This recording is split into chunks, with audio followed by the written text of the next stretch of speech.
Today's date is September 27th, 2025. Time is 5:30 p.m. Now, I want to come at you with an update on Uber Black. I know I had given several other videos before, and I did say that I would come back with my synopsis as to my experiences in the last month or so with Uber Black. There were several considerations for people who are working in the Washington, D.C. area that they needed to be aware of. One was the fact that if they're operating Uber Black, that they would need an operating authority, either to work for somebody who has an operating authority or to have an operating authority yourself. Otherwise, they won't accept you. You have to have commercial insurance and commercial tags. But another thing I had mentioned as well is that you have to have this DC non-resident permit, limo permit as well. Now that costs about $650 a year, or if you go in for 2 years, it's $1,000 for the 2 years. So I guess you get a discount for 2 years. But that's so the DC can get their pound of flesh. They know that you're coming in and out of the city. They're sort of preemptively taking taxes. I guess that's what it's about. But I wanted to follow up a little bit beyond that. One other thing that I figured out as well is that if you're, like, I'm registered in Virginia. If you're registered in Maryland, then it's probably the opposite. But I'm registered in Virginia as far as my company's concerned. So what I found out was when I would go into Maryland to drop people off, once I dropped them off, my app would go off. I wasn't able to pick up any more trips while I was in Maryland. And that's because there's another requirement as well. You need a Maryland, I guess, for hire permit as well, or for hire license. The same thing that I have in Virginia, you actually have to have in Maryland too in order to pick up in Maryland. Now, they'll let you drop off in Maryland. And I have had occasions where before I left Virginia, I had another ride in Maryland. But once I was done with the rides that Uber gave me, they assigned me while I was in Virginia, then my app would cut off and I wasn't able to do it. So that's something you have to go to Maryland for. For me, I really don't want to operate in Maryland, to tell you the truth. But the disadvantage is this. Let's say, for instance, I'm at Ronald Reagan Airport.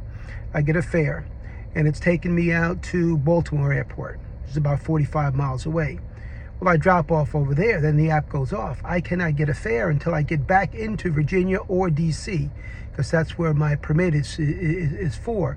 So the next 45 minutes you're spending trying to get back, it's a big waste of time. So what I'm trying to do now is not really accept, unless it's right across the border, I'm not really accepting jobs going into Maryland because it's just a waste of my time to come back.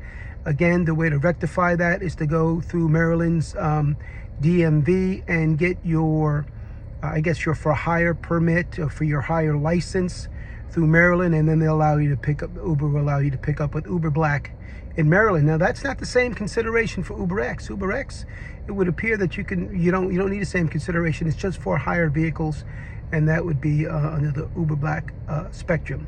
So I just want to give an update on that, and also to give you my experiences to what I've gone through since I've talked to you last. As I said before, I wasn't very impressed with Uber Black, only because, out of every 100 trips that I might have gotten, maybe 5 of them were Black rides. Well, I sort of rectified that a little bit. I changed the time that I actually go out. Now, I have my own business, so I'm busy doing other things. So I always, the Uber thing is more of a fill-in for me. So it all depends on my schedule. But if I can get out, the time that I'd rather be able to get out, and this is for the Washington people, would be during the daytime. Get out there, like if I've got something going to the airport early in the morning, I'll go early in the morning, stay there through the early morning, the midday, through rush hour, and then shortly after rush hour, especially during the week, there's nothing much going on down there, then head on out, because you've got Congress, you've got a lot of businesses down there, and a lot of people use the Black service. So just to give you guys an idea as to what to look forward to, and I've had a little bit of success with that. So I'm going to keep with that pattern. As I said, if my schedule for my regular business allows me to get down there during the day, and I have some time and I feel like doing it, as I said, nothing I have to do, but since I'm down there, I might also fill in some time, especially if I got people coming back and I have to wait for them. Okay, good enough. I just want to fill you in on that, and I will come back to you another day with some more information. Appreciate it. Thanks. Have a good day.